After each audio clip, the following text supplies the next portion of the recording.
এটাকে আমরা মনে করি যে এই নির্বাচন কমিশনের এক ধরনের মেল প্র্যাকটিস কিংবা ব্যাড ইন্টেনশন আছে। এটাকে আমরা কোনোভাবেই অভ্যুত্থানের সাথে সঙ্গতিপূর্ণ নির্বাচন কমিশন মনে হচ্ছে না।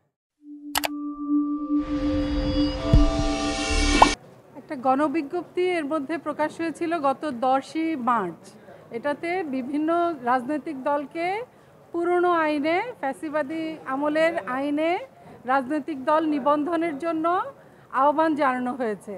সেই আইনে এই গণবিজ্ঞপ্তিটা কেন অবৈধ ঘোষণা হবে না এই মর্মে একটা রুল জারি হয়েছে আজকে, এবং রিট পিটিশন নাম্বার 5521 এটাতে একটা এই পিটিশনার অ্যাডভোকেট হাসনাত কাইয়ুম, যিনি রাষ্ট্র সংস্কার আন্দোলনের প্রধান সমন্বয়কারী, তার দলের সাপেক্ষে একটা স্থগিতাদেশ আমরা পেয়েছি।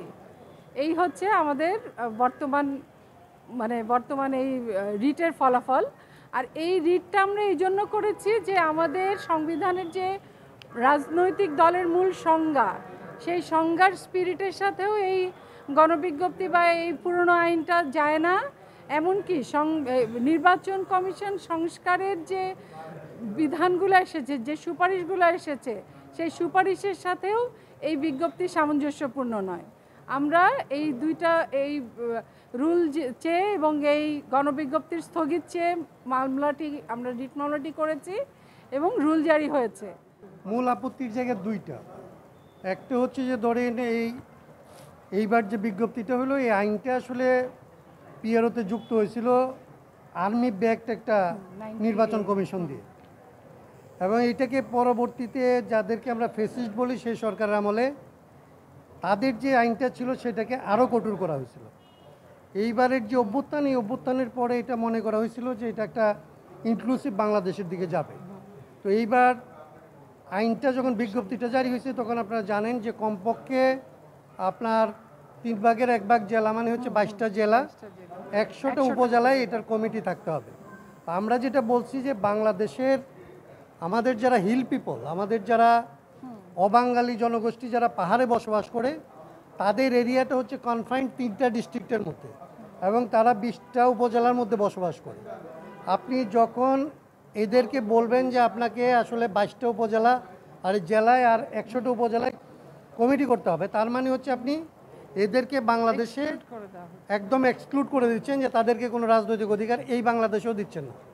এইটা ছিল আমাদের মূল আর্গুমেন্টের জায়গা, যে এইটা কোনোভাবেই ইনক্লুসিভ বাংলাদেশের সাথে যায় না, এবং এমনকি 72-এর যে সংবিধান এটার সাথে যায় না, পিআরওর সাথে যায় না।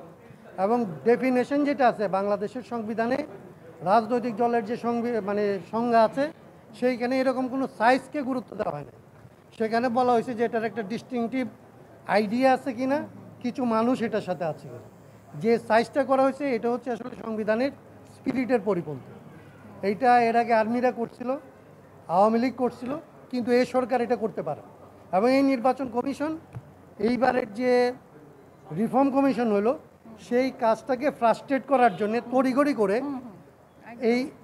ওই রিকমেন্ডেশনগুলির ব্যাপারে কোনো সিদ্ধান্ত না নিয়ে তারা পুরনো আইনে এই কাজটা করছে। এটাকে আমরা মনে করি যে এই নির্বাচন কমিশনের এক ধরনের মেল প্র্যাকটিস কিংবা ব্যাড ইন্টেনশন আছে। এটাকে আমরা কোনোভাবেই অভ্যুত্থানের সাথে সঙ্গতিপূর্ণ নির্বাচন কমিশন মনে হচ্ছে না, এবং তাদের এই কাজটাকে আমরা আসলে বাংলাদেশের সংবিধান এবং যে সংবিধান আমরা চাই সেটার সাথে কোনোভাবেই যায় না।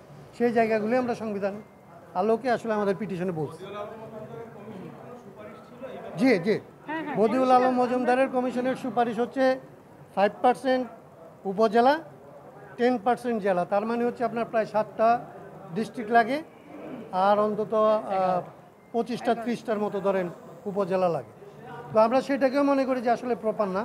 আমরা বদিউল আলম মজুমদারের যে কমিশন, সেই কমিশনে আমরা দলীয়ভাবে রাষ্ট্র সংস্কার আন্দোলনের পক্ষ থেকে আজকে যে কথাগুলি বলছি এগুলি বলেই বলছিলাম যে মিনিমাম একক হইতে হবে 2টা।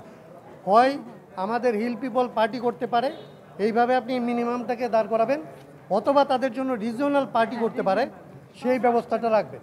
রিজিওনাল পার্টির কোনো ব্যবস্থা আসলে কারো কোনো সুপারিশে নাই। আবার ধরেন তারা পার্টি করতে পারবে, তাদের পার্টিটা ন্যাশন ওয়াইড, তারা ন্যাশনাল পলিটিক্সের মধ্যে আসবে, সেই সুযোগটা তাদেরকে দেওয়া হচ্ছে না। তাহলে তাদেরকে আপনি ন্যাশনাল পলিটিক্সে কোনো সুযোগ না দিয়ে আপনি ইনক্লুসিভ বাংলাদেশের গল্প বলতেছেন। এটা হচ্ছে স্পিরিটের পরিপন্থী।